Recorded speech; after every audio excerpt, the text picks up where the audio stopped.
bem? Eu sou o Marcos, essa é a Toca do Aventureiro e hoje nós vamos ter uma live muito especial, né, pessoal? E com o Marcos Colares, né, do Fórum Conan, então vai ser um papo bárbaro, certo? Eu vou mandar aqui alguns aviõezinhos, né, já para começar, antes de chamar o Marcos, para ficar mais fácil, né? Porque para quem lembra, eu andei tendo uns problemas com os aviõezinhos. Eu recebia tudo que não foi possível enviar. Então eu tenho que ficar meio que enviando aos poucos, né? Para dar certo. Não sei se isso acontece com mais alguém. Espero que não. Né? Deixa eu terminar os aviõezinhos assim, aí dá o tempo da galera chegar. Né? Espero que todos estejam prontos para um papo de espada e feitiçaria. Vamos lá, já mandei meus aviõezinhos, deixa eu acenar aqui. Oi, Rita! Opa! Marco já está aqui, eu já vou te mandar o convite, Marco.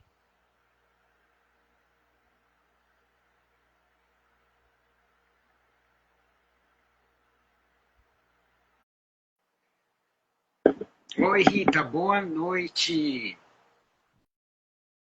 Sua encomenda chegou junto com a da Kélida, viu, Rita? Boa noite, imperdoáveis. Vamos ver, vamos ver. Deixa eu ver se o Marco... Bom, eu já enviei, às vezes demora um tempinho, né, pessoal? Espero que vocês estejam bem. Quem puder mandar, né, o aviãozinho da live para a sua galera também, para convidar, eu agradeceria muito, tá? Já vão, quem tiver perguntas, já vão separando as perguntas para a gente fazer.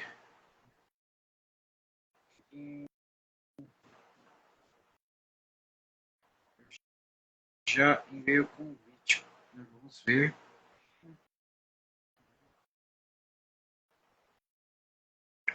Ah, legal. Oh, estranho. Falando que não pode participar. Deixa eu ver se. Vai ver que deu um problema na internet. Tá, vamos ver.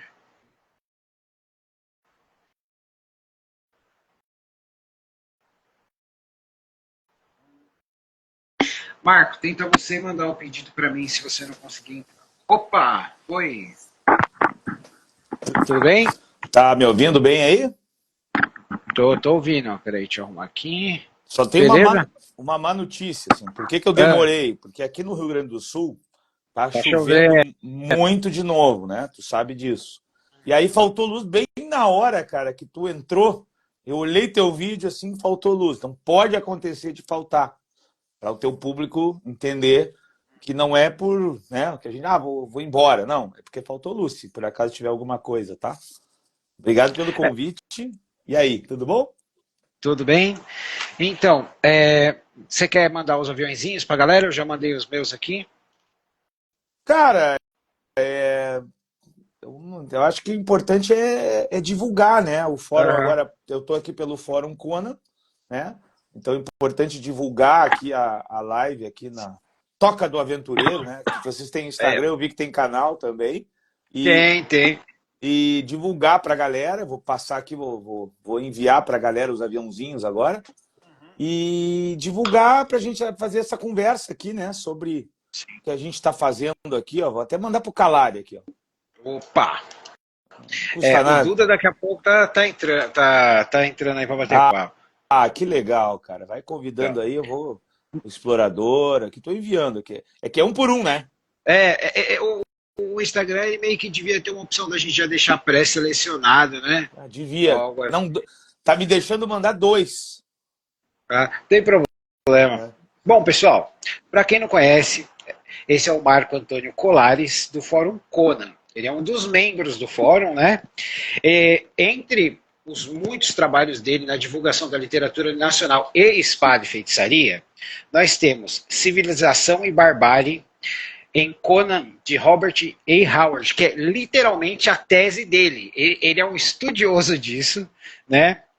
E nós também temos o Mitos e Lendas da Era Iboriana, e uma da a HQ que ele faz a história, que é o Crônicas Iborianas. Estão todos lá, vocês podem procurar o link no Instagram do Fórum do Conan, no YouTube, tem o cartaz. Fórum do Conan também está dando um super apoio para o A Edgar, que é o livro do Duda Falcão. Eu já garanti o meu, né? Então, Marco, boa noite, se apresenta aí para a galera. Bom, boa noite, né? Eu já fui devidamente apresentado aqui. Comecei na cultura pop como vocês, iniciando como consumidor, leitor, alguém que gosta de ler quadrinhos e livros, literatura, enfim. E em algum momento, lá por 2014, me tornei mestre em história. Já era mestre em história antiga, eu me tornei mestre em história e literatura. Comecei a analisar a literatura de um autor chamado Robert E. Howard, que é o criador de vários personagens, o mais famoso, logicamente, o Conan o Bárbaro, o Conan o Cimério, até mais certo, né? Conan o Cimério, do que o Bárbaro. E aí, a partir daí, né, fiz doutorado sobre esse autor, na URGS, aí em Porto Alegre, me tornei membro atuante do que nós chamamos, né, o Fórum, a comunidade do Fórum Conan o Bárbaro, e do Explorando Segredos e Mistérios, e hoje sou também, além de escritor e estudioso, sou editor, né? Nós temos hoje uma editora, um selo de produção chamado Fantastic Hub, em que a gente tem o nosso site, fácil de encontrar. Primeiro site que tu vai colocar no Google, fantastichub.com.br, o Fantastic Hub, vai aparecer a editora, a loja, e a gente está trazendo quadrinhos nacionais, de fora, está publicando livros, está movimentando um pouco o mercado da cultura pop. Ano passado fomos na CCXP, levamos um grande artista, um argentino chamado Tomás Jorello. Então, eu sou uma pessoa que está buscando, né, junto com o público, junto com vocês, fazer parte também da criação, além de degustar cultura pop, além de curtir, também estou querendo produzir. Atualmente tem um quadrinho chamado Crônicas Iborianas, com um grande ilustrador, que eu acho um dos maiores, né, assim, do Brasil, chamado Mozart Couto. E esse cara, ele é uma sumidade no quadrinho nacional. A gente está fazendo, vamos dizer que uma espécie de Conan brasileiro. Chamamos ele de Anra, para não ter problema com o direito de marca, porque apesar de ser domínio público, existe uma marca registrada. Mas é isso. Obrigado. Então, Marco, eu queria mostrar aqui para você, né, uma coisa que eu nunca mostrei. Eu falei, o dia que eu falo com o pessoal do Fórum do Conan, eu vou mostrar. Que é a minha única, né, toy art que eu tenho aqui. Não, mas é fantástica, essa aí é do filme, né? É, do filme, né, tem aqui a roda, né, ele tem até o colarzinho. Ah, muito legal, cara. Isso Bem aqui feito. eu agradeço muito a esposa do amigo meu, quando você tá ligado, você casa, a mulher sempre precisa de espaço, né? Ele falou, cara, eu não sei o que eu faço, você quer umas coisas? Eu falei, cara, eu quero tudo. Eu quero tudo. Ah, normal. Precisava de um espaço Então, na stand ali. Aí não, tem esse. Ela deve ter dito assim, né? Não sei, tá? Pode ser. Esses brinquedos aqui não é brinquedo, action figure, estátua. Exatamente. Não, brinquedo aí, tu dá teu amigo teu, que vamos colocar coisas mais adultas. Normal. Então, Marco, conta pra gente como é que começou aquele garoto que gostava de quadrinhos, um dia tá escrevendo sobre Howard, tá escrevendo sobre espada e feitiçaria e tá disseminando a obra desse, não só desse autor, mas de vários autores, né, pelo Brasil.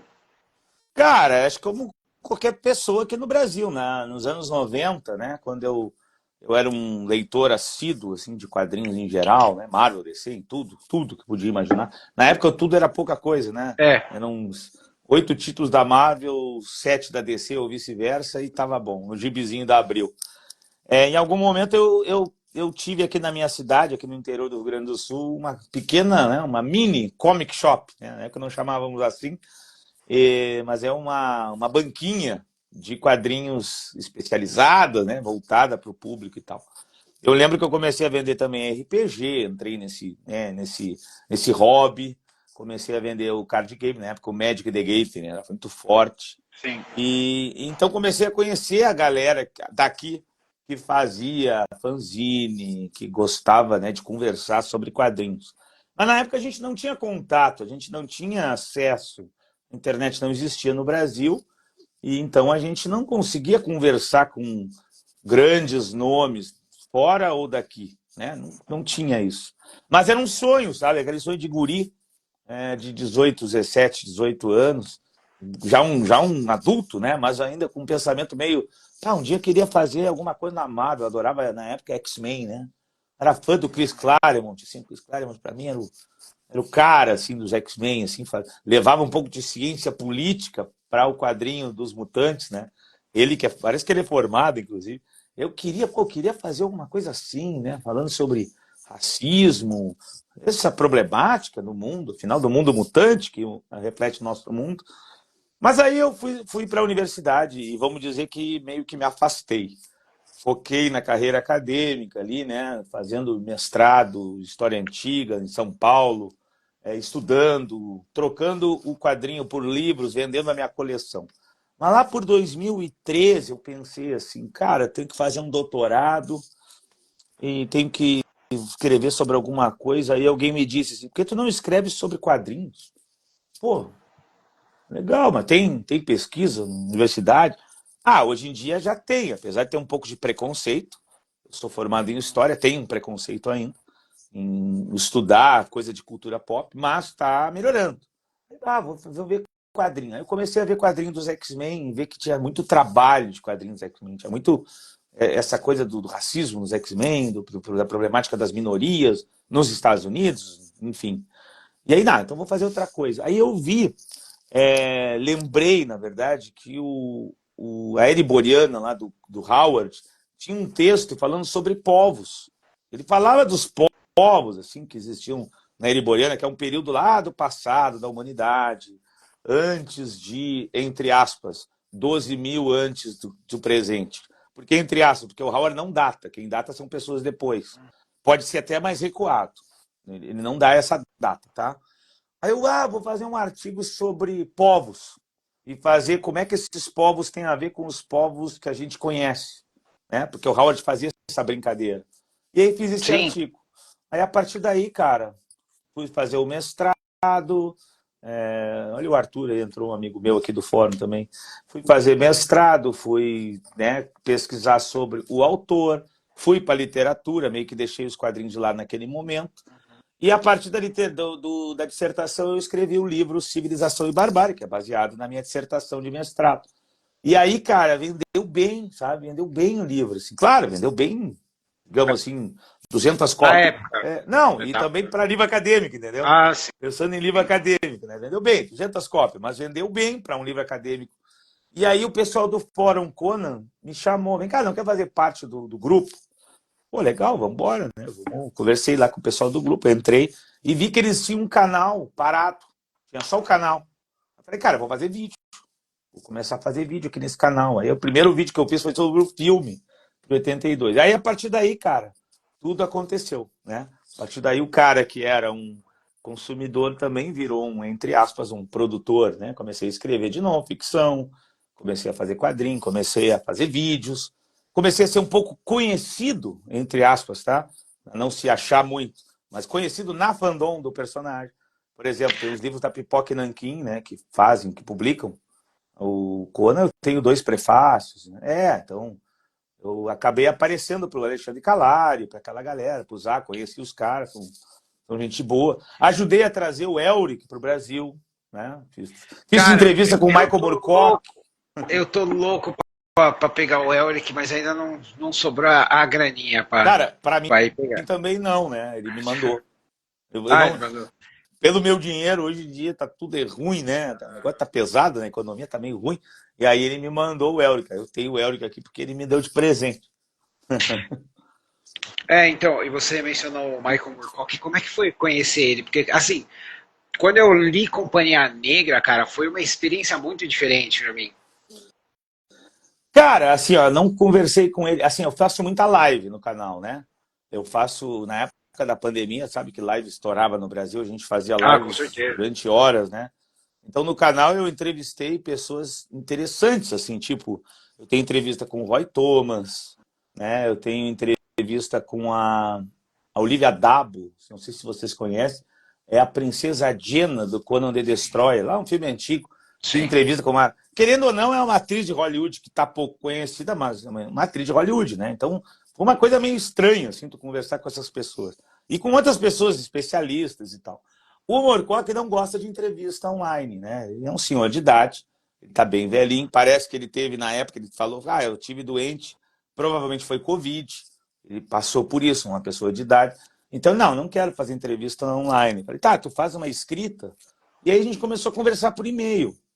Então, não é um conhecer, né? Mas, assim, as poucas conversas que eu tive com ele, ele pareceu prestativo, inteligente, um cara realmente bastante com empatia. Ele me disse, para mim o Elric, né, o personagem, ele é uma crítica nos anos 60, quando eu começo a pensar nesse personagem, né, ao Império Britânico. Né? Então, o meu Libonet, que é o Império lá do Elric, que está em decadência, porque eu tinha, e eu tenho ainda a ideia de que o Estado Nacional, da maneira como ele é feito, ele não dá certo. Então, eu queria falar, não dá certo o mundo com o Estado Nacional. Então, o Elric é sobre isso, é sobre crítica ao neocolonialismo e tal. Então, ele pareceu uma pessoa bem consciente, uma pessoa bacana, uma pessoa educada, fez uma entrevista legal que a gente publicou. Então, foi bem legal, assim, né? Uma puta experiência, assim. E conta pra gente aí, qual foi o seu primeiro contato com o Conan? Foi como nós, a maioria da nossa geração, o filme, depois os quadrinhos? Foi primeiro o Conan the Destroyer, Conan o Destruidor. O senhor ainda foi o Destroyer? O Destroyer, passava muito na Globo. A Globo passava mais de Destroyer da tarde direto, assim. E era um filme mais RPG. Eu não jogava RPG, mas eu gostava daquela coisa do grupo entrando no Castelo do Mago. O que me levou a jogar RPG, né? Coisa meio estranha, ela fica na cabeça essa ideia de um grupo de amigos que cada um tem um poder diferente e entram para enfrentar um mago maligno. Uma coisa bem infantil, mas é uma coisa bem legal. Acho que está enraizado na gente, assim. E aí, quando tem aquela história do grupo, eu, gostei. Tem o guerreiro lá, que é o fortão, tem o outro guerreiro, que é o altão, tem o ladrão, que é o cara das faquinhas, tem a princesa, que precisa de ajuda, e ela tem um ritual. Ela tem um trabalho só, ela só tem uma função. A gente só tem que proteger ela. Só proteger ela. É aquela visão antiga, né, da mulher, como... Mas, ao mesmo tempo, tu tem uma guerreira, né? Tem a Grace Jones, né? Jones, que é uma mulher fantástica. O que é engraçado é que quando fizeram o casting dela, estava escrito no roteiro Zula, e o pessoal achou que Zula era um nome feminino, e é um amigo do Conan. Aí eles escolheram a Grace Jones, né? Que foi uma coisa muito engraçada. Foi um erro que fez bem, né? Foi fez bem, porque todo mundo gostou da personagem dela, a Zula dela, eu acho que é até mais legal que a dos quadrinhos. É uma guerreira.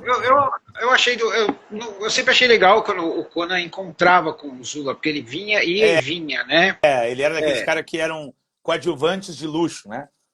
Coadjuvantes. Tem o Fafnir também, é outro cara que aparece, é um ruivo, que quando aparecia e tal. Sim. Então eu acho legal também. O Almaric, o comandante dos mercenários lá, também. De vez em quando aparecia. Aparecia de vez em quando. Claro, aí as guerreiras famosas. Agora a Panini me mandei uma mensagem que o pessoal pediu assim, Marco, tinha que ter no Brasil, pela Panini, a Rainha da Costa Negra da época do Roy Thomas lá. Pô, cara, o Roy Thomas lá fez a Rainha da Costa Negra com, quem sabe, um especial. Aí, vou mandar para a Panini. Quem sabe eles façam. Então a Belit, a Valéria... Tem uma galera inglesa aqui, colocando alguma coisa em inglês aí. Sim. Não sei o que é. É que ele tá falando que seria uma grande barreira, né? Acho que é por causa da língua, e ele quer expressar o respeito dele pelo Conan, né? Por passar por essas barreiras. É verdade. O Monolito Lives. Pô, valeu, cara. Pena que o Instagram não tem um sistema de... tinha que ter no Instagram um sistema de legenda. Então, aí você assistiu o Destruidor. Como é que você ficou chocado quando você assistiu o Bárbaro? Fiquei porque o Bárbaro é mais adulto, né? Fiquei porque eu me espantei muito com a temática, assim, me impactou mais. Destruidor, aquela coisa de amigos enfrentando magos e rituais e tal. E o Bárbaro já toda uma ideia do Segredo do Aço, lá do John Milius, que é o diretor, que pegou um roteiro e dá uma ajeitada a partir da visão dele. É um Conan meio Gengis Khan, porque ele queria fazer um filme do Gengis Khan, era o sonho dele. Ele teve o derrame que ele teve, ele tava terminando de fechar o patrocínio, ele teve o derrame. Uma pena. Eu acho que se ele não tivesse o derrame, o Arnold queria muito fazer o terceiro filme com ele, né? Então, provavelmente teria um terceiro filme, naquele lugar do filme do Jason Momoa. Eu acho que ele tem um derrame ali, naquele momento, ali, um pouquinho antes e tal. Um pouco antes. Pouco antes. Uma pena, mas tudo bem, então, faz parte da vida. Aí você assistiu o Bárbaro. O Bárbaro, me impressionei ainda mais, me impactou. E alguém me falou, assim, um amigo meu que morava na frente, ele colecionava quadrinhos. Mas tem quadrinho. Tem quadrinho? Tem. Eu já estava começando a ler super-herói. Né? E o cara, tem quadrinho aí, tem um quadrinho, inclusive, preto e branco, e bem nessa pegada aí do Bárbaro, porque tem mais nudez, a violência é maior, uma coisa. Sim. E eu sei lá, com os meus 14 anos, louco para ver esse tipo de coisa, porque lógico, né? Coisa de adulto. A gente quer ver, a gente quer ser mais adulto. Aí eu me encantei naquilo ali, né? Mas não foi só, eu não era um leitor de Conan, importante isso, né? Eu era um leitor de quadrinhos, de livros. Então eu lia, eu sempre fui muito eclético para leitura. Então muita gente vê eu fazendo o meu trabalho com esse personagem, com o Howard, acha que eu sou aquele fã número 1 que só gosta de Conan, né? Aquele cara assim, só lê Conan, só ouve heavy metal. Não, eu sou uma pessoa eclética, eu leio de tudo um pouco, né? Da ficção científica, da fantasia, do realismo, literatura nacional, então não sou uma pessoa fechada. Temos uns titãs aí. E você chega a se lembrar da primeira edição do Conan que você leu? Eu acho que foi Cidadela dos Condenados. Não vou lembrar, não lembro. Porque assim, na minha cabeça, muitas histórias que ficaram. Eu me lembro eu lendo histórias do Conan e ele debaixo d'água enfrentando monstros, ou ele ali na Cidadela dos Condenados, que é ali naquela cidade, onde tem aqueles dois grupos brigando. Não sei qual delas foi a primeira, não vou lembrar agora de cabeça, não sei. Tá? Lembro dele crucificado também, né? O que aqui no Brasil saiu como A Maldição da Lua Crescente, que original é Uma Bruxa Nascerá, o nome do conto, né? E essa cena eu me lembro de estar lendo e me impactar muito com isso. Então são cenas que eu lembro, assim. Agora não vou lembrar qual é a primeira, de cabeça não consigo. Então, e você estava falando, claro, que você não lê só Conan. Então, quais são os seus autores favoritos, suas inspirações? Cara, assim, muita gente que eu gosto, assim, cara. Vai da fantasia, logicamente, que o Tolkien é um cara muito legal, o próprio Moorcock, o Fritz Leiber, o próprio Howard, o Robert Jordan, adoro, o Carl Wagner, também gosto muito. O Robert Jordan, eu tive uma... Assim, sinto muito, pessoal, mas eu não curto muito Roda do Tempo. Uhum. Mas eu acho que algumas das histórias que ele escreveu do Conan são bem legais. E por coincidência, o Robert Jordan, ele é um cara da intriga política. E os livros dele do Conan, ele tem os dele são que tem a intriga mais... Assim, elaborada. Um pouquinho mais elaborada. Porque, assim, o Robert Jordan, ele sabe escrever uma cena de ação, um combate. Ninguém é visceral como era o Howard, né? Correto. Mas eu prefiro ler as histórias dele do Conan do que ler a Roda do Tempo. Cara, mas assim, eu também, assim, eu concordo contigo. Gosto do Paul Anderson, você tá vendo aqui a Espada Quebrada, adoro, gostaria muito que viesse pro Brasil. Então tem muita gente, mas assim, eu também gosto de Machado de Assis, eu também gosto de Érico Veríssimo, eu também gosto, entendeu? Eu também gosto dos clássicos brasileiros, eu também gosto do Médico Monstro, eu também gosto do Moby Dick. Hemingway, o Velho e o Mar, que livro fantástico, que livro brilhante. O Grande Gatsby, foi um livro que me impressionou. Adoro o Ray Bradbury, assim, as histórias do Ray Bradbury, os contos dele, até mais que o Fahrenheit, né? Eu gosto menos dos contos dele, porque tem um romantismo e naqueles contos que ele faz de ficção científica, ou de fantasia, ou de fantástico, que eu acho que ele quebra o cara, ele quebra a expectativa, ele mobiliza o cara. E gosto muito de autores de quadrinhos, lógico, né? Quadrinhos, Alan Moore, para mim, é um gênio. Frank Miller, quando era vivo, que eu acho que em algum momento ele foi abduzido por alienígenas. não existe mais. É. Alguma coisa aconteceu com esse novo Frank Miller, não é o Frank Miller da época da Liberdade, Obra Fantástica, Ronin.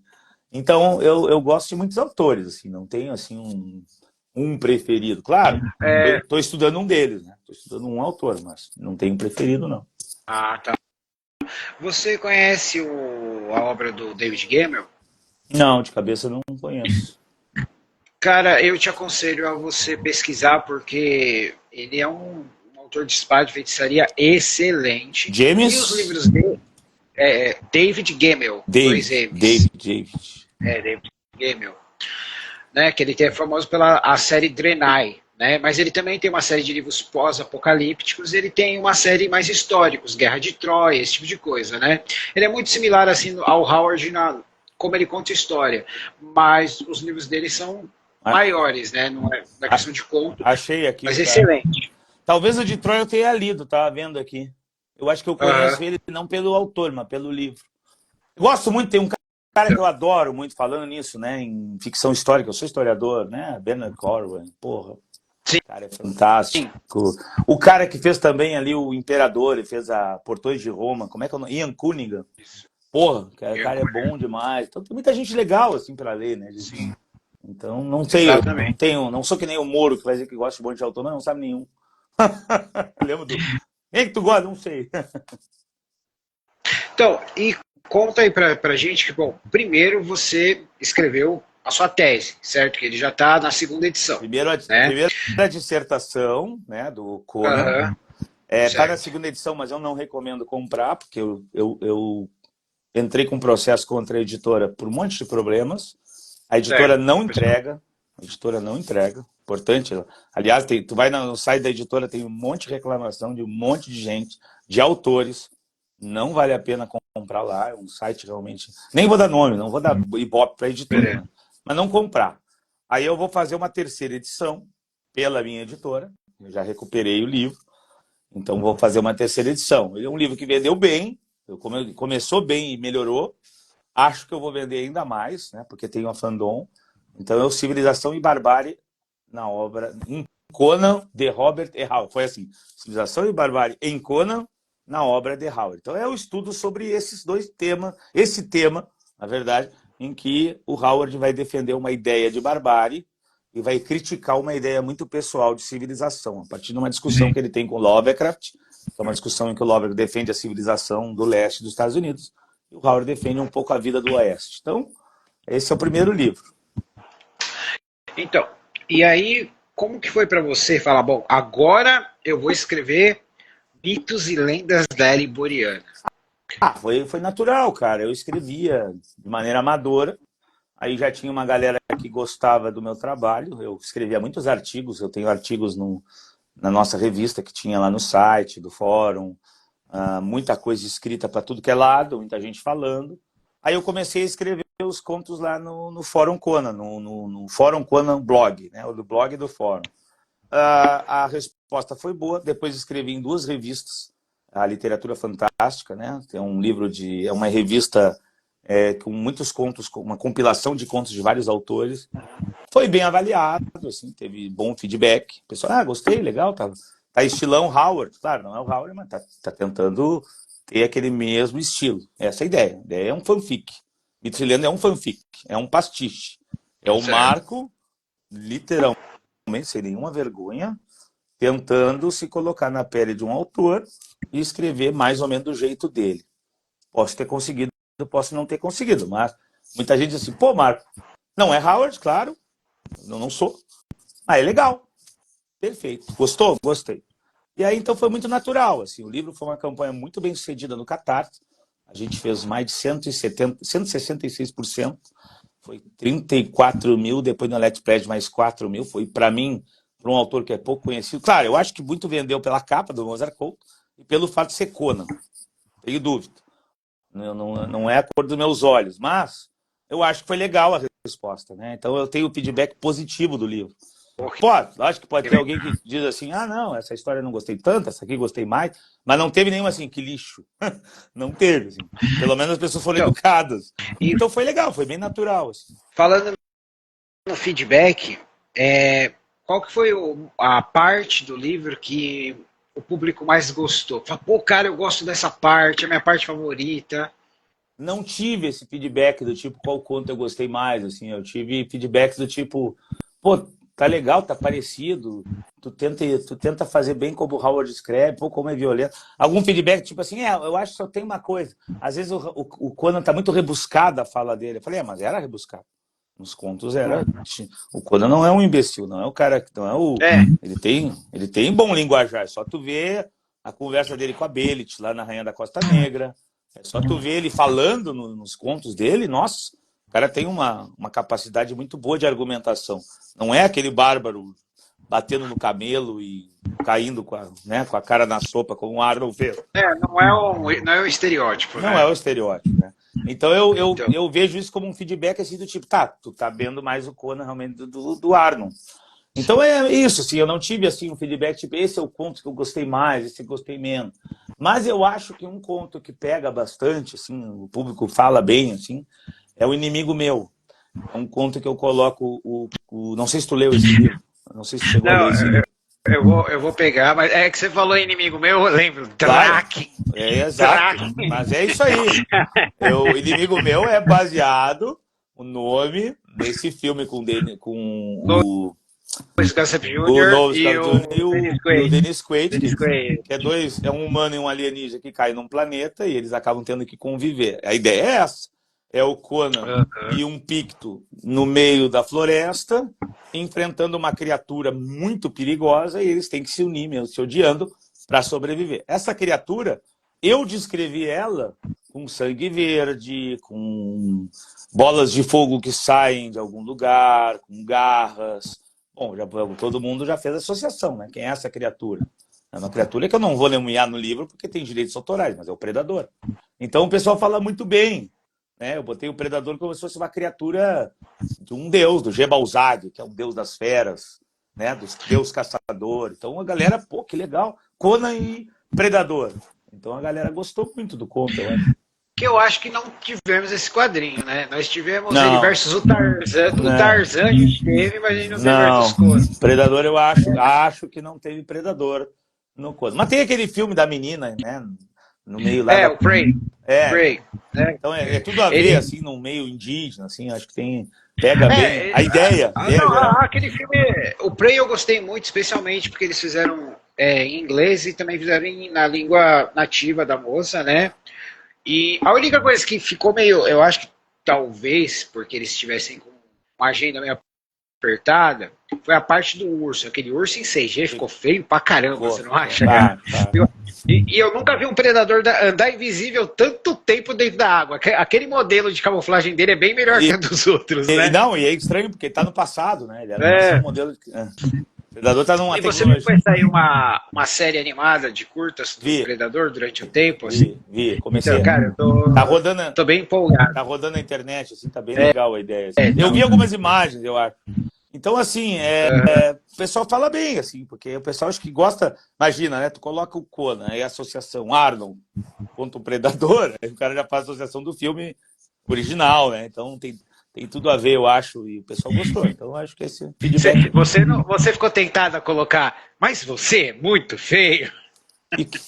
Não, porque eu acho que não vi o Conan falando assim, né? Mas seria perfeito. Quando tira a máscara, você é feio, né? Você é muito feio. Então, eu queria perguntar para você, por exemplo, eu tô com a minha coleção separadinha aqui. O único que não está aqui é a aromatização do filme. Você tem uma edição do Conan que você gosta mais? Das Espadas Selvagens?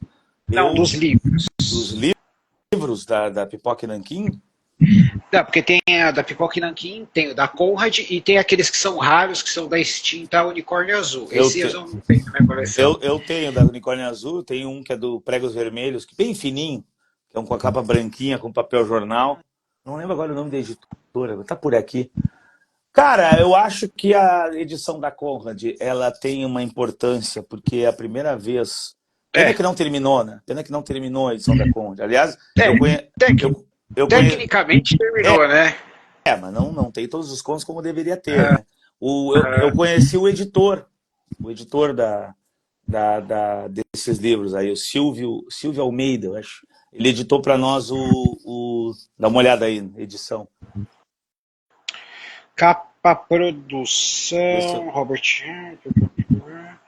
Capa, tradução, edição Marcelo Yamashida Salles, que é do segundo volume, do primeiro volume. Esse tem o Silvio aí, que ele falou que uma coisa ele participou. Se não é do outro livro, eu estou enganado. É o Unicórnio Azul, alguma coisa. Tá, não, aqui também não. Mas eu conheci o cara que, segundo ele, trouxe pela primeira vez contos de Conan para o Brasil. E, cara, assim, quando eu li esse livro, eu li também a introdução, né, e o texto final do Patrice Louinet. E descobri que esse cara é o grande nome, né, na academia. Tem o doutorado dele. Entrevistei ele depois. Então, assim, esse livro é muito importante para mim, porque quando eu adquiri esse livro, eu tive a certeza que dava para pesquisar academicamente o personagem, né? Eu vi que tinha um cara pesquisando. Aí eu me lembro que eu comprei também o livro do Arfânio Tegão, A Filosofia em Conan o Bárbaro, que me ajudou muito. Eu comprei também eu peguei a biografia que nós estamos trazendo agora para o Brasil, do Mark Finn, em inglês. Então, esse livro da Conde, para mim, é o mais especial por isso. Assim. É um Conan publicado na forma, né, na cronologia de escrita. Então, tu consegue ver o desenvolvimento do Robert E. Howard no personagem. Então, enquanto ele ia escrevendo, mesmo sem contos publicados, a gente tem a ordem. Então, certo. Eu acho que ele tem essa importância. Assim. Agora, claro, né? Os livros do Pipoca são muito bonitos, né? Inegável. Os Pipoca são maravilhosos. O da Conrad, que foi, quando eu fiquei sabendo, eu já fui atrás, garanti o meu, né? Porque além de ser Conan, né, que eu fiquei super feliz, ele também tem as artes do Mark Schultz. Eu amo também a arte do Mark Schultz, né? Tentei chamar ele numa live e até agora não rolou, mas é um cara que eu gostaria muito de trazer numa live. E eu sou fã dele por causa do Cadillacs e Dinossauros. Né? Que é o meu arcade favorito. Depois eu descobri que era um quadrinho. Aí eu fui atrás da obra dele, né? Você só viu a arte, não chegou a consumir o quadrinho? Não, eu consumi o quadrinho. E o engraçado é que o Cadillac Dinossauro, só a primeira fase do Mark Schultz, foi uma coisa que ele fez e seguiu em frente, mas virou cult, né? Então ele fez 24 histórias, porque eram 2 histórias por edição, aquelas edição americana fininha. Eu vou dar uma olhada aqui. É verdade. Né? Então, aí depois, né, como você falou, Marcos, depois da Conrad, tivemos o filme, infelizmente, né, que não deu certo, do Jason Momoa. Fisicamente ele dá um bom Conan, mas o bom é que quando saem esses filmes, correm na livraria, pessoal. Que aqui, ó, neste aqui, que tá o que não foi incluído na Conrad, né? Que foi quando eu finalmente consegui ler A Hora do Dragão, que eu só tinha lido em quadrinhos. Né? E pela primeira vez que A Hora do Dragão sai no Brasil, foi nessa... Sim. E é uma publicação que muita gente fala mal pela capa, tipo assim, o cara não gosta do Momoa, aí olha essa capa, esse filme é horrível, não compre. Cara, não tem nada a ver, só botar a capa esse aí. Livro, ele merece muito carinho, e assim, claro, assim, ele é o único dos meus livros, eu guardo ele com anti-mofo, não sei o quê, não sei se é a qualidade de papel, mas ele vai amarelando nas bordas, né? Infelizmente. O meu tá amarelado também. E uma outra coisa, pessoal, é que assim, dentro desse livro a gente resolveram colocar fotos coloridas do filme, tá? Só que essas fotos, aqui, esse material, com o tempo, ele vai grudar um no outro. Então eu recomendo que vocês cortem uma folha de sulfite e coloquem entre elas, porque aí não gruda. Ele estraga o livro. Né? Eu acho que eu tenho uma versão que não tem essas fotos, cara. Eu tenho uma versão que não é. Tu tem essa é capa dura? Não é capa dura, é capa comum. Mas eu vou dar uma olhada se eu tenho essas fotos dentro do livro. Então, eu não tô lembrando dela. Cuidado que elas podem estar grudadas, viu? Daqui a pouco tá, porque se eu não olhei... Eu lembro de ter lido aí, tem uma introdução do Roy Thomas, né? Sim. Muito boa, inclusive, eu acho legal a introdução. E é um livro que tem Hora do Dragão e tem mais coisa. O que mais tem aí? Tem o Profetas do Círculo Negro, que também só tinha visto em quadrinhos, né? Fantástico. Aqui, ó. A gente tem o Profetas do Círculo Negro. Além do Rio Negro e Ah, as Negras Noites de Zambola. Eu nunca tinha lido nenhum nada desses, apenas em quadrinho. Então, eu acho que esse livro merece um pouquinho mais de carinho. Eu até fiz vai sair um papo no canal, pessoal, com o Alex, do Crônicas Iborianas, que a gente fala um pouquinho desse livro aqui. legal. Show de bola, cara. É.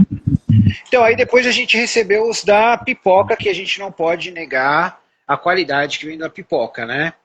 E eu estava empolgado porque, além da qualidade, ia vir coisas que eu só sabia dos quadrinhos. Solomon Kane, Bram McMore e, é claro, o Rei Ku. E, apesar de eu amar as histórias do Conan, o Colosso Negro é minha favorita até hoje, o Rei Ku me conquistou de um jeito que eu não esperava. Não sei como é que foi para você, né, Marco? Mas eu gostei muito do Bram McMore, tanto que quando eu fui assistir o Conan de novo depois de Bram McMore, quando chega aquela parte da bruxa, eu falo, peraí, isso aqui é Vermes da Terra, não tem nada a ver com o Conan, né? E é claro, o Solomon Kane. Como que foi a sua experiência? Porque eu sei que você já tinha lido provavelmente em inglês, mas como é que foi para você finalmente estar em mãos, estar na nossa língua? É legal, né? Eu acho que a pipoca, ela tá com os direitos, ela tá trazendo uma parte do material que saiu nos Estados Unidos pela aquele selo, né, chamado Del Rey, ou seja, eles têm alguns artigos da Del Rey, que talvez seja a melhor curadoria do trabalho de Howard no mundo todo, né, junto com a Vanderstar também, que é outra editora foda. Cara, foi uma realização, tanto é que quando soube que ia sair o Solomon Kane, eu falei com o Calari, então um prefácio? Falei, quero, então vou fazer. Aí fiz um prefácio, fiz o prefácio do Rei Cal. O Rei Cal é considerado um dos personagens que mais refletem alguns anseios do próprio Howard em relação à sua comunidade. Então, essa coisa aí dos homens-serpente, de pessoas que ele desconfia, tem muito a ver com os dramas pessoais dele. Aquele do gato, cara, me surpreendeu tanto, eu não esperava que eu gostasse tanto da filosofia que tinha no capítulo, eu não lembro qual que é o conto que tem o gato, né? Eu não esperava tanto que eu gostasse tanto disso, né? E eu achei legal porque a gente tem crossover, né? Entre o Ku e o Rei Ku e o Bram McMore. Eu achei isso muito legal. E eles incluíram nas duas edições. Se você comprar Rei Ku, Tá correto. McMore, né? E tá correto porque faz parte dos dois ciclos, né? Acho que talvez um dos primeiros crossovers que eu tive notícia na literatura de dois personagens, um vindo de um passado distante, né? Que ele não sabe se é sonho ou não, fica naquela dúvida, né? Então é bem legal. Reis da Noite é um conto fantástico também. Então, assim, cara, fiquei muito satisfeito. Assim, ó, é um sonho realizado. Eu estudando o cara e vendo que está saindo a obra dele aqui no Brasil com mais. Ainda acho que falta muita coisa. Sim. Não sei se você ficou sabendo, a VEC vai publicar as histórias de pirata dele e algumas das histórias históricas, né? Fiquei, né? Eu ajudei nesse processo, né? Eu até tenho que. Não estava sabendo dessa parte. Até tem que falar com o Arthur. Na de pirata eu ia fazer, eu acho que a quarta capa, alguma coisa escrita, um prefácio, não me lembro, assim, eu fiz algum texto escrito. Mas aí parou, aí o Arthur, não falei mais com o Arthur, vou dar uma procurada, vem cá, como é que tá aí? E o outro, os contos históricos, quem traduziu foi o Duda, aqui do fórum. São contos legais lá de um cruzado muito interessante chamado Cormac. Bem legal. Cormac! Até hoje eu só li duas dele, né? Uma que ele começa na taverna, que ele encontra o cara na taverna, né? Nós somos muito parecidos. E a outra é que quando no final ele encontra o Saladino. Eu falei, caramba, cara, que legal. Falcões do Ultramar, né? Falcões do Outremer. Eu acho melhor traduzir Falcões do Outremer, não traduzir o Outremer, porque o Outremer não é só ultramar, é a região ali do Médio Oriente. É importante isso. Assim. Se um cara põe ultramar, pode ser América, pode ser qualquer coisa. Acho que o Outremer é uma região muito específica. É legal, cara. E o Saladino, sabe que o Howard, ele tinha muita crítica, né, ao Oriente e tal, mas o Howard também era um cara que tinha uma empatia muito grande às vezes, ele era um cara contraditório. E o Saladino dele é um Saladino que mostra pro Cormac, o personagem, que o Saladino é um cara realmente que não é um Ele tem honra, ele é um cara que tem Sim. um código, ele não é aquele cara que o personagem pensava. É bem legal, assim. Eu achei. Porque quando eu fui ler, eu falei, legal, do Howard. Aí eu falei, cara, isso aqui é basicamente se o Conan fosse um cruzado, né? É basicamente essa história. E ali dá uma. Ele vai dizendo como se ele fosse descendente, né? Da área que ele vem, que o povo dele viveu sempre em lutas, em guerras. Eu achei isso muito legal. Um que me surpreendeu também foi o Almaric, né? Porque ela é uma história mais cósmica. Eu não esperava aquilo do Howard, né? É Almuric. muito mais. Almuric, perdão. É o nome do planeta. É um conto muito influenciado pelo John Carter, óbvio, né? É um espada e planeta do Howard, né? Que, aliás, assim, é um conto... não é bem um conto, ele é maior, eu acho que chega a ser uma novela. Eu ia falar, ele é uma novela pelo É uma tamanho. novela pelo tamanho dessas várias essas definições, assim. Mas, assim, ele é uma novela que pode não ter sido terminada pelo Howard. Então, ela é uma coisa mais complexa de tu publicar. Eu acho que o Almuric precisa, como todo, eu acho que sempre a obra tem que ter uma curadoria. Tem que explicar Sim, algumas coisas para o leitor. também. Senão, tem cara que só publica e deixa solto. Se o leitor não quiser ler os extras, é um direito. Mas a obra tem, tá lá. Então, eu acho que o Almanac, para ser publicado, eu tenho ele traduzido, estou pensando em publicar em algum momento, tem que ser explicado essas coisas. Assim, pode ter uma mudança que tu vai analisar aqui, que tem a ver com outro autor, que faz muito bem o Howard, mas não é ele. Né? Eu acho que é por isso que eu, não só por causa da publicação, que foi uma das últimas, né, que é a romantização do filme, que eu não estava com tanta pressa para ler, eu fui lendo com mais calma, porque tirando do Robert Jordan, é a primeira coisa que eu vou ler que não foi o Howard que escreveu, né? Mas eu vou admitir que eu estou gostando. Não tem o mesmo ritmo, mas eu estou gostando. A gente vê como o filme poderia ter sido, né? Com a história do Oliver Stone. Então, por enquanto, eu estou gostando, eu estou recomendando ele para a Eu gostei galera. também, Né? cara. Eu acho que o Lions Sprague de Camp escreve bem. Ele tem muito defeito, como, né, dentro das escolhas que ele fez com Howard, enfim. Mas ele não é um mau escritor. Isso não se pode. Eu acho que não. Eu não conheço ninguém que diga, mesmo a pessoa que fale mal do Lions Sprague de Camp, mas eu não conheço ninguém que fale assim, não, ele não sabe escrever. Não, ele sabe. O Lions Sprague de Camp, o Lynn Carter, eles eram bons escritores. O que eles fizeram em relação ao Howard é outra coisa, um outro debate. Mas eu acho bem legal, assim, eu recebi do Pipoca e gostei. Gostei do que ele fez ali, ele ampliou o filme, ele colocou coisas que no filme não tinha, ficou mais Sim, legal, explicou algumas coisas, foi bem, exatamente. e fluiu bem, sabe aquela literatura que flui bem, assim, tu lê ao natural, quando vê, tu imerge, né? Porque imergir é a melhor coisa da literatura. Sim, eu gostei muito quando eles explicaram a roda. Exato. Esperava que eu fosse gostar tanto do capítulo, explicou a roda, explicou sobre a Hircânia, então eu achei muito legal ter essa experiência, né? E, peraí, o Oswaldo está perguntando, tem alguma novidade do Cimério vindo por aí? Tem muitas novidades, viu, Oswaldo? Tem várias novidades vindo aí, a VEC vai estar lançando as histórias de pirata do Conan e algumas históricas que são a do Cormac, né?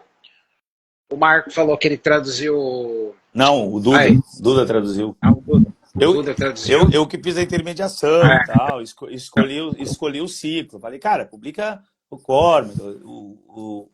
O Arthur sempre conversa comigo muito, né? Então a gente. Eu nem sabia, ele lançou esse tempo a dos piratas, eu acho que na. Não sei, não foi a dos piratas, ele lançou alguma coisa na Amazon, eu acho que algum conto, e eu não sabia, porque eu não tenho conversado com ele, a gente está cada um na sua editora trabalhando. Mas uma hora eu vou dar uma perguntada para ele sobre isso, exatamente até para divulgar, né? Pra divulgar o trabalho da VEC. O trabalho da VEC é bom, então legal. Então, eu conheci a VEC por causa dos os autores independentes que eu vou conhecendo, eles vão falando bem de trabalhar com ela, né? Ele trabalha bem. E, sim. Então, Marco, vamos falar um pouquinho agora, né, de um livro do colega, que é o A Edgar, do Duda Falcão. Que é um grande nome da VEC, né? Ele não começou na VEC, mas ele tem muita coisa publicada pela VEC, o Duda, né? O Duda que é um autor de Porto Alegre, mas que já tem um certo renome nacional. com muitas publicações de horror, contos de fantasia, compilações que ele fez na Argonautas, na editora que ele teve. Então, a gente está trabalhando junto aí. Próxima sexta agora, pessoal, tem um papo com o Duda, do Duda Falcão sobre o Edgar, né? Mas fala pra gente, Marcos, sem dar o spoiler, o que você pode falar da sua opinião sobre a obra do Duda do Edgar? Porque uma espada e feitiçaria na Grécia é um sonho. É um sonho. Quando eu li, eu estou editando, foi traz pra cá, falei pra ele, né, na hora. Cara, eu vou fazer um vídeo eu acho que para sintetizar a obra para os leitores, né? Eu acho que a campanha, às vezes, eu coloco coisas do Duda ali e tal, e talvez esteja faltando alguma coisa. Não, sobre o que é especificamente? Edgar, que é uma homenagem ao Edgar Allan Poe. Então, eu vi um cara reclamando assim, eu não gosto de literatura nacional, de espada e feitiçaria. Pô, o cara põe um cara na Grécia e põe um nome em inglês, mas é uma homenagem. É importante também conhecer as pessoas ali, né? E entender o porquê que a pessoa está fazendo aquilo. Não adianta só falar e não entender. Então, o Edgar é uma homenagem ao Edgar Allan Poe, tanto é que é um personagem que tem a ajuda de um corvo. Então, tem um momento que o corvo ajuda, guia o Edgar. Ele é um hoplita grego, numa Grécia fantástica, não é ficção histórica, não tem a pretensão de ser ficção histórica, é espada e feitiçaria. Então, isso já tira qualquer pretensão. Não, tem que ser realista. Não, é espada e feitiçaria, né? É um gênero bem específico. E é um hoplita de uma cidade chamada Pela, uma cidade-estado. Esse hoplita, então, defendeu a cidade, é um cara bem temerário, bem jovem, deve ter uns 17, 18 anos, ele é jovenzinho. Ele é quase um efebo, né? Como na Grécia se chamava, o jovem ali no serviço militar, tá? Um termo que se usava. E em Atenas, principalmente. Em Esparta era outro termo. Era outro termo. Mas ele está lá e ele tem uma namorada, Lenora, que tem como pretendente a casar com a jovem Lenora o Cálias, que é um capitão da guarda do Edgar. E aquela coisa bem clássica, trágica. Os dois se encontram, às escondidas, planejam fugir. O Duda... Sem trocadilho, mas o Duda fez uma tragédia grega. Lógico, né? Até aqui tá dentro do métier. Aí eles combinam fugir e a Lenora não vem. Aí começa a trama, porque ele fica sabendo que ela cometeu suicídio, e aí vai numa pitonisa e tem algo errado. Então ele vai tentar descobrir. Edgar é isso. Ele saindo da cidade, fugindo, para descobrir o que aconteceu com ela e tentar resgatar a alma dela de algum lugar que ela está presa. É certo que ele não mente, né? Não esconde. Ela morreu. Mas e aí, então, tem um elemento fantástico. Ele vai procurar um necromante, ele vai ter a ajuda desse necromante, ele vai ter uma espada mágica que vai ajudar ele a combater as sombras dos mortos. Vai ter esqueletos se levantando do solo, que nem no Fúria de Titãs, e que nem aqueles filmes antigos, né? Que estão como é que se chamava o Fúria de Titãs. Mas como é que se chamava aquela técnica que eu sempre esqueço do... de stop motion. Pô, aquilo ali era fantástico, daquele cara... Vou botar o nome dele que é difícil de falar. Stop motion. Mas eu difícil de falar o nome dele também. Porque o meu inglês é quase do exatamente. Esse cara... O pai da stop motion. O pai do stop motion. Então, ele cara faz... Meu inglês é pior que o Joel Santana e do cara lá das passeatas, porque o meu inglês é horrível. Mas esse cara, ele era incrível na hora de fazer essa técnica. Talvez a gente não via aquele CGI, a gente via realmente a coisa que... tinha uma coisa artificial, mas era um artificial legal de ver. E, cara, e os esqueletinhos dele eram muito legal lá no Simba, né? Nesses filmes dos anos 60, 70, no Argonautas, lembra? Então ele pegou essa ideia. Tem uma das melhores lutas contra esqueletos que tem, né? Aquela do final ali. Que é onde eu falo que o Jorge Lucas rouba a ideia do terreno alto, né? Tá certo, é corretíssimo. Então, assim, o Edgar é sobre isso. Uma espada e feitiçaria nessa Grécia fantástica, tentando resgatar. Uma coisa do Orfeu, né? Tentando resgatar a alma da minha amada. E como é que foi para você, a sua experiência como leitor? Foi legal porque novamente, o Duda já é um autor, né? É importante dizer isso, assim. É muito legal tu publicar autores novos para ajudar a galera. Mas quando a gente publica autores novos, ainda tem caminho para rodar. Eu me coloco entre os autores novos. É importante colocar isso para vocês, né? Eu não sou um autor ainda que tem várias obras. Então, eu me coloco nessa categoria. Autores novos que tu vai ver alguns defeitos da escrita, palavras truncadas, a adjetivação exagerada em alguns momentos.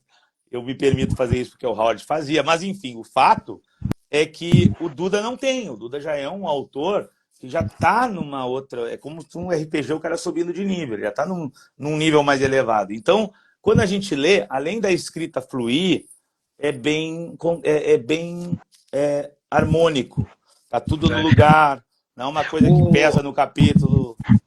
Eu perguntei pro Duda, né, qual que é o personagem que ele achava que ia ganhar o público. Ele falou que é o Necromante. O Kiakai, né? Kiakai. Isso, Kiakai. Kiakai, que ele fala, né? Então, porque pelo que ele falou, eu entendi que ele é bem baseado naquele mago do Simba, né? Que ele era um pouquinho canastrão, né? Mas ele era um pouco exagerado nos movimentos, né? Naquela época tinha essa coisa do canastrão, né? O canastrão era o básico dessas produções, assim. Mas pode ser que seja baseado naquele mago, realmente, né? Coisa meio Fu Manchu com Tot Amon, o mago do Simba. Sim. E tem um mago que eu falo que eu gostava muito dele, que eu acho que ele não é muito valorizado, que era o mago do Simba, mas que o Simba que era o Guy Williams, que fez o Zorro, né? Que era o mago que ajudava ele? Não, tinha um mago que ajudava ele, que ele fazia, tipo, ele esticava o braço, tudo, né? E tem um mago malvado, que tipo assim, ele guardou o coração dele numa torre no meio de um pântano atrás de um muro com um monte de monstros, entendeu? Ele era quase um lixo. Ele escondeu o coração. Exatamente. E o pessoal não fala muito, e eu acho que ele era muito legal. E esse do Guy Williams tinha o mago que era o bonzinho, o mago atrapalhado. Né? Eu lembro desse. Eu não lembro do vilão agora, vou ter que dar uma olhada no Simba aqui. Também tem o filme do Simba, tem tanto do Simba, tem até com o Lou Ferrigno, né? Tem filme do Simba pra cacete. Então, o Luferrino já é outro Simba. Eles pegaram todos os amigos de academia dele e botaram ali. Botaram ali, né? Porque a gente tem o Simba, que eu esqueci o nome daquele ator, que ele também fez o Jack, o Matador de Gigantes, ele fez Viagem de Gulliver. Eu acho que é o Simba clássico dos anos 60. O Simba mais... Porque o que a gente tem também é Simba, a Viagem de Simba e o Olho do Tigre. Deixa eu ver aqui. Que tem o Minotauro, que é aquele Minotauro Golem. É legal demais aquele Minotauro Golem, cara. Então. As Viagens de Simba. Deixa eu ver se eu lembro do ator. Então. Mas falando nisso, né? Já que a gente está falando dos filmes que inspiraram, além de Conan, a gente tem muitos filmes, né, de espada e feitiçaria, ou como o pessoal gosta de falar, né, espada e sandália, na época, né, Sword and Sandal. Era muito comum, que marcaram muito a geração. Você tem alguns que você lembra, que você gostaria de falar pra galera? Cara, óbvio que eu lembro dos engraçados, né? Eu lembro dos bárbaros, dos irmãos bárbaros. Eu lembro daquele Mestre das Feras. O Mestre das Feras tinha coisa impagável. Cara, se você for ver, o primeiro filme é muito bom. Tá muito bom. Tem os vizinhos dele que ajudam ele. Tá certo que era censura livre e no meio do filme ele joga uma criança no fogo. Censura livre. Anos 80, né? Não tem filtro nenhum. Achei aqui. Mas assim, cara, tem tanto filme ruim, mas bom, né? Eram filmes que eram cheios de defeito, mas era aquela coisa bem honesta, né? Tem um que ele tem uma romantização que é excelente, que é o The Sword and the Sorcerer. Sabe qual que é? Sei. Aliás, que a espada tem 3 lâminas. Aliás, é um filme pouco falado. E merece muito carinho. Aqui tem um gole de várias espadas, aqui um Shiva. A Nova Viagem de Simba. Isso aqui era legal demais, cara. Ali tá o mago que tu falou, o mago vilão aqui. Exatamente, que ele trabalhou muito com esse diretor. Cara, ele trabalhou muito com esse filme do Sword and Sorcerer, eu acho que é um filme realmente que a gente podia, até no canal, falar um pouco dele. Assim. É um filme que tem várias coisas do gênero. É uma homenagem ao gênero.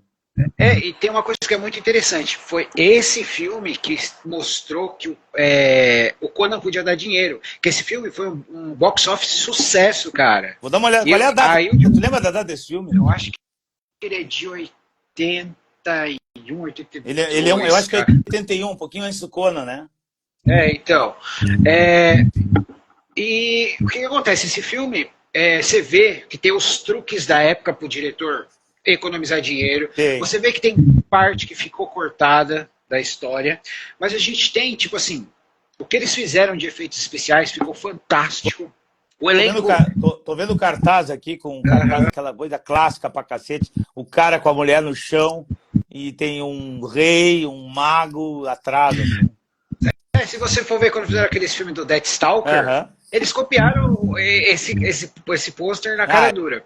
Naquela época se copiava. E o Marcelo, o Renato Cassaro fazia um monte de pôsteres dessa época aqui. Tipo estilo do Renato Cassaro. Fez o do Conan, fez o do De Volta para o Futuro, Rambo, fez um monte de pôster.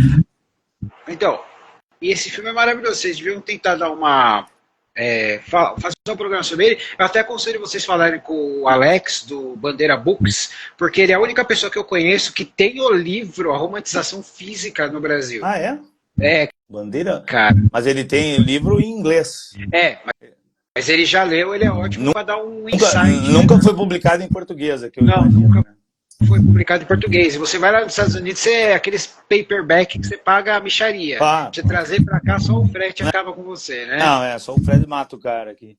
Então, mas a gente tem outros exemplos, né, Marcos? Que é que nem A Lenda, Feitiço de Jack, são todos espaços de feitiçaria. Fogo e Gelo. Eu assisti esse filme muito novo, eu não tinha idade para assistir esse filme, sabe? Tem muita nudez. Excalibur, que é excelente, né? A gente descobre que o Patrick Stewart nunca foi jovem. Nunca teve cabelo. Nunca. Eu acho que ele nasceu careca e vai morrer careca, assim, mas nunca teve um momento. Acho que tem uma foto dele com cabelo, mas é raro. Tem uma foto que ele falou que ele viu que ele ia começar a perder e raspou. Um baita ator, né? E gosto muito da Morgana nesse filme, com aquela atriz, a Helen Mirren. Cara, eu me apaixonei por ela. Eu me apaixonei pela Chantal Bergman no Conan.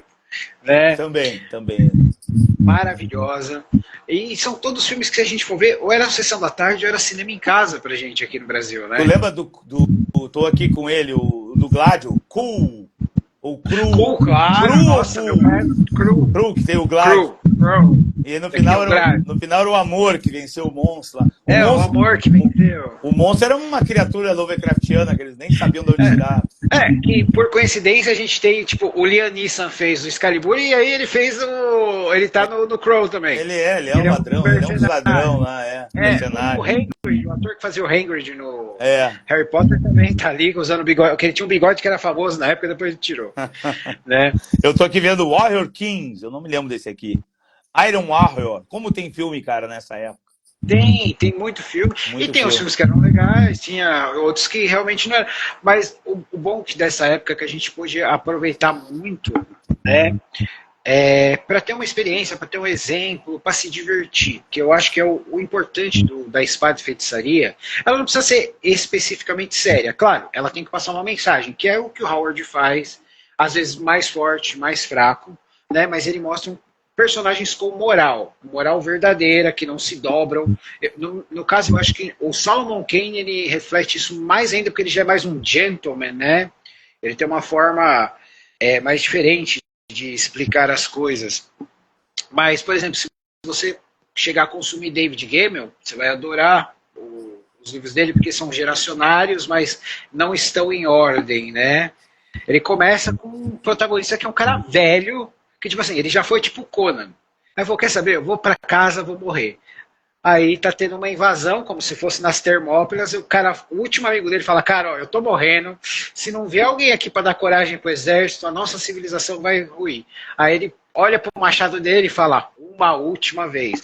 Você sabe que o cara vai morrer, mas a questão ele vai trair os ideais dele?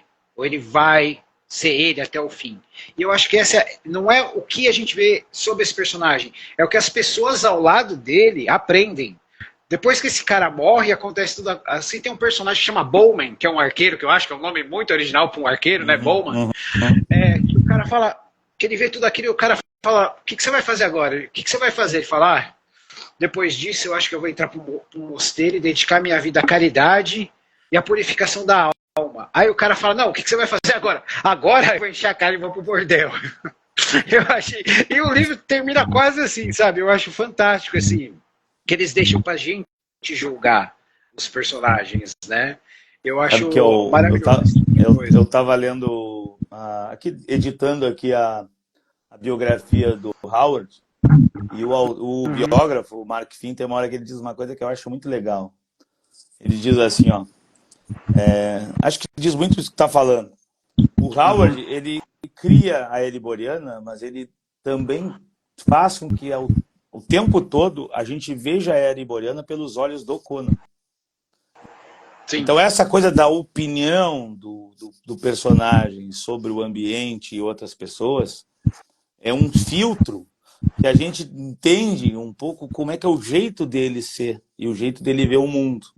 E como é um bárbaro, ou como é uma pessoa, né, com essa moral que tu falou, que é uma moral complexa, não é uma moral bidimensional, bem contra o mal, não é uma moral, né, dentro do maniqueísmo, né? Isso é muito atrativo, porque é exatamente isso que tu fala, né? Esses personagens, de alguma maneira, eles não se dobram diante da contingência, diante da... E eu acho que isso aí tem um apelo muito forte no público, inclusive no público masculino, que tem toda essa visão da masculinidade, etc. Claro que as meninas têm uma outra conotação, mas às vezes elas também curtem esse tipo de personagem, né? Eu tô com alguns vídeos no canal que eu chamo autores que conhecem e não conhecem, né? Tanto de fantasia ou de outros gêneros, para lerem Conan e a gente discutir. E tem, por exemplo, a maioria do pessoal fica assim, todo o resultado é positivo, mas recentemente a gente teve uma que é a Natasha, que ela escreve romances, assim, ela fala, eu fiquei decepcionada com o Conan, porque ele não é tipo herói de armadura. Eu falei, não, ele não é. A gente tava, ela leu o Poço Macabro, né? Então, eu falei, não, ele não é, mas ele quer roubar, ele quer tomar o barco, ele quer um pirata. E eu falo, o Howard fala assim, por exemplo, no Colosso Negro, a princesa fala, mas e se a gente pagar o resgate? Se pagar o resgate, a gente sabe que não vai ter como pagar a gente vai se revoltar e saquear a cidade. O saque é sempre uma boa coisa. Ou em outras situações que fala que o Conan, ele é capaz de fazer isso, ele fala que vai fazer isso, mas a gente nunca vê ele realmente fazendo, né? Eu acho que é uma forma maestral que o Howard faz, né? Por exemplo, no começo do Chutal do Crepúsculo, fala que ele estava no comando, ele saqueava as cidades, ele libertou a menina, aí teve uma coalizão, que ele teve que fugir. Então, tipo assim, ele estava fazendo as coisas de um conquistador, um destruidor, mas a gente não vê ele realmente fazendo, né? Eu acho que isso é muito legal na forma de escrita do Howard, quando fazem esse tipo de coisa. Você deixa o personagem cinzento. Me lembra muito um filme, claro que não é de espada e feitiçaria, que eu gostava muito, como é que aqui do Brasil, não vou lembrar, mas é com Rutger Hauer, que na Idade Média, é do Paul Verhoeven. Que eles tiveram uma briga que acabou a amizade dele. Eu sei qual que é o filme. Como é que é eu sei qual que é o filme. Não lembro agora. Eu não lembro qual. Mas é um filme assim que eu lembro que, tipo assim, eu achei muito legal que o nobre lá, né, ele usa tecnologia, engenharia, e no final ele usa a arma biológica, né? Que ele joga a carne com a pele. Era comum na Idade Média, no posto para matar todo mundo. Mas ele é um filme legal que quebra aquela idealização do Sir Walter Scott, né? Dos nobres da Idade Média, que estavam ali para defender aquela coisa dos romances de cavalaria, que é legal. Sim. Super legal. É legal. Se eu leio um romance de cavalaria bem escrito, vou adorar. Não é um problema. Mas é legal também ver esse outro lado, eu acho. Assim, eu acho como leitor, não como escritor, como leitor, é legal ver um pouco né, desse cinza aparecendo, dessa coisa do herói que não é bem um herói, mas que acaba fazendo a coisa certa em algum momento, por algum motivo, às vezes até pelo interesse pessoal, que seja. Né? Então, muitas vezes o Conan, no caso, ele quer ficar com a menina e faz alguma coisa, salva a moça. Ou ele quer ouro, ou ele quer alguma coisa. Ou ele quer se divertir, ou ele quer tirar o tédio, porque ele fica em melancolia, porque afinal ele é um pouco do Howard, né? Um pouco do ser humano. O que é o ser humano que não alguém que às vezes está alegre, outras vezes não está tanto, o dia está ruim, acordou num dia ruim. Então essas coisas eu acho que são legais também de colocar. Ainda que eu adore Tolkien, adoro aquela coisa, né, dos personagens tão bonzinhos, tão corretos, Aragorn é fantástico. É uma outra visão, assim, é uma outra maneira de tu ver a fantasia. Por exemplo, eu consumo muita fantasia de diversos tipos, né? Por exemplo, eu falo muito do Feiticeiro Mestiço, que ele é um livro para jovem adulto, do Rogério Dinelli, que ele é excelente para você apresentar fantasia, porque ele queria escrever um livro de fantasia com elementos de RPG para os filhos. Perfeito. E ficou muito legal, é um livro suave, né? Mas se você for ler A Queda de Hans Cotton, não é suave. Ele é um pouquinho meio que Game of Thrones ao extremo, sabe? Então a gente encontra o que a gente gosta naquele momento, né? Tem o gosto para todo mundo ali, pra gente se divertir, né? E saindo um pouco também da simplicidade das coisas, né? Porque quando a gente vê os Estados Unidos tem muito isso do heroísmo, né? A filosofia do sujeito, Alt South Man, né? Sujeito que faz tudo acontecer sozinho e ele sai do chão e vai para o topo, ele sobe socialmente, ele é bom. Então essa coisa do... Aliás, eu acho super-herói uma coisa muito americana, né? Muito da cultura dos Estados Unidos. Não acho nada errado o super-herói em outro país, tudo de boa. Pode ter à vontade. Mas é muito do ethos, né? Da maneira deles se verem. Às vezes até eles não são, mas eles se vê, né? Então eu acho que às vezes tu olhar em outras narrativas que quebram um pouco isso aí me dá um choque de realidade e eu acho que me acrescenta como leitor e como escritor. Sim, exatamente. E agora, Marcos, a gente já tá passando de 1 hora aqui, eu sei que se deixar nós dois a gente vai embora falando. Conta pra galera onde encontrar os seus livros e os produtos do Fórum Conan. Cara, o Fórum Conan é uma comunidade, a gente está junto com Explorando Segredos e Mistérios, outra comunidade bem grande, que fala muito sobre Lovecraft e outras coisas. E hoje a gente tem uma editora chamada Fantastic Hub. Então, qualquer produto que a gente está fazendo, né, ou a gente está trazendo, é lá no site do Fantastic Hub, fácil de achar. Eu estou com ele aberto aqui. Coloca lá, né, fantastichub.com.br. Vai entrar num site que eu achei bem bonito, está bem legal. E ali começa o nosso catálogo. Nosso catálogo ainda é pequeno, a gente tem pouca coisa, porque a gente está começando.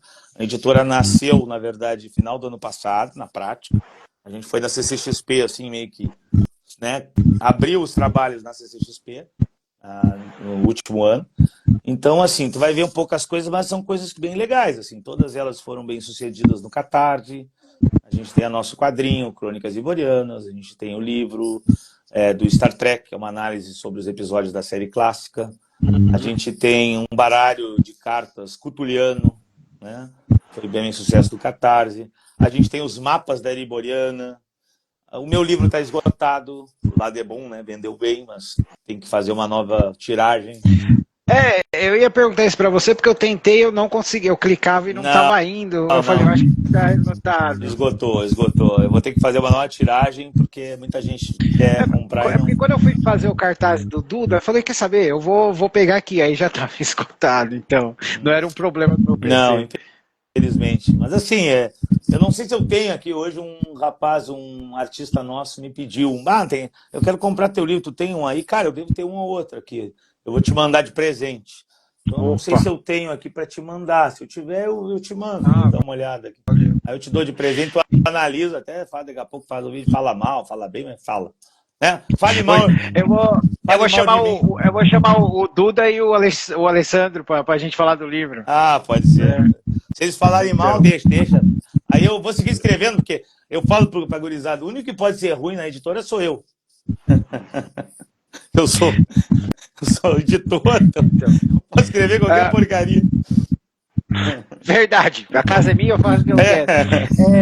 Eu sei que você já falou em algumas lives que vocês vocês pretendem em alguns eventos agora em 2025. Quais que já estão confirmados, que o pessoal pode contar com vocês? O Gibi Festival, que acontece em São Paulo.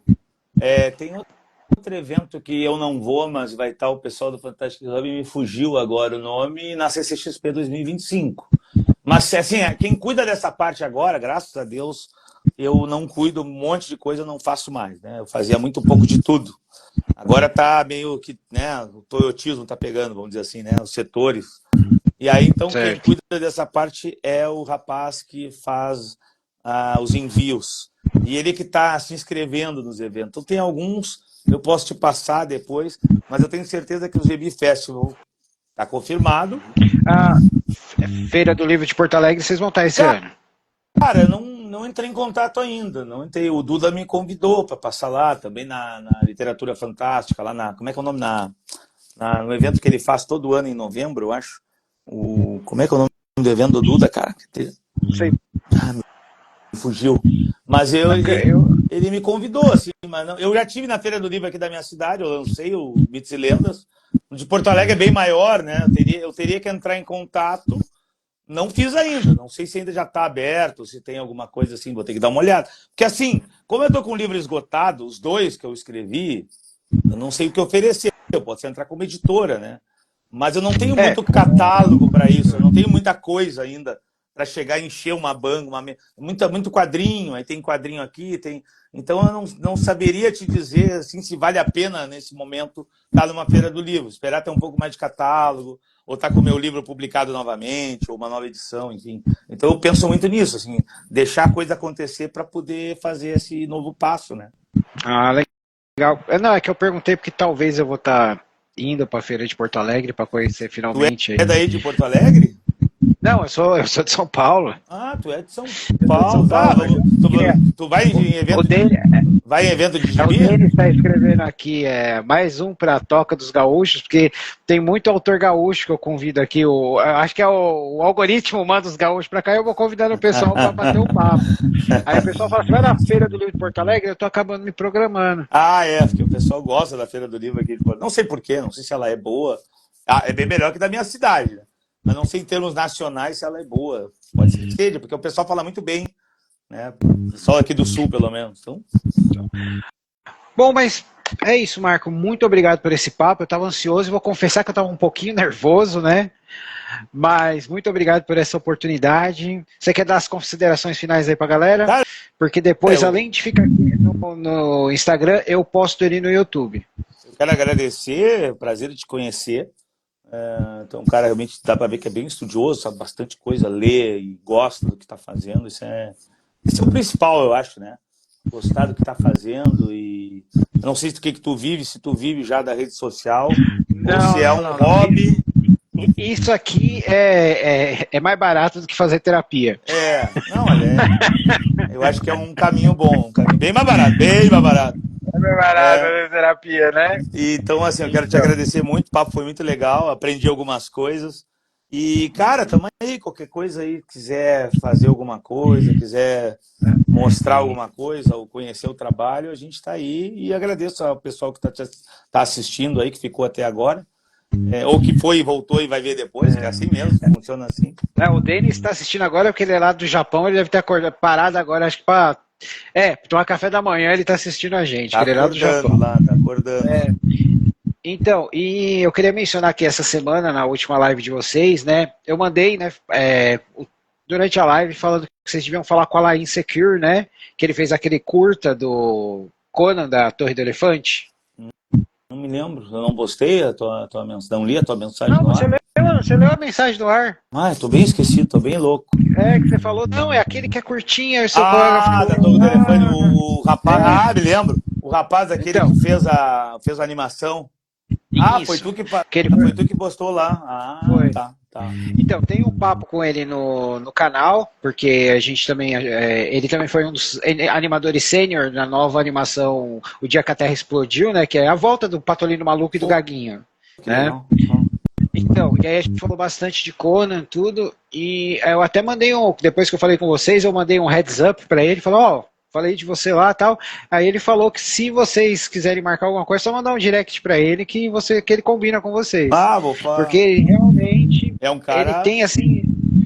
Eu não posso te passar as informações que ele me passou, mas tipo assim, ele tem projetos que se acreditarem nele, a gente pode ver que aquela animação do Torre do Elefante não é só pode ser apenas só uma homenagem de alguém que ama a espada de feitiçaria. Ele não tem ninguém que acredita nele ainda, seja que está investindo nele? Então, o que ele me disse, que você pode ver lá na entrevista, é o seguinte, a pessoa que tem os direitos do Conan para filme, animação, está ciente da obra dele, certo? Parece que eles já tiveram alguma interação, mas parece que tem um outro projeto, que a gente sabe desses projetos de live action que fica preso e nunca vai. Então, eu acho, tá?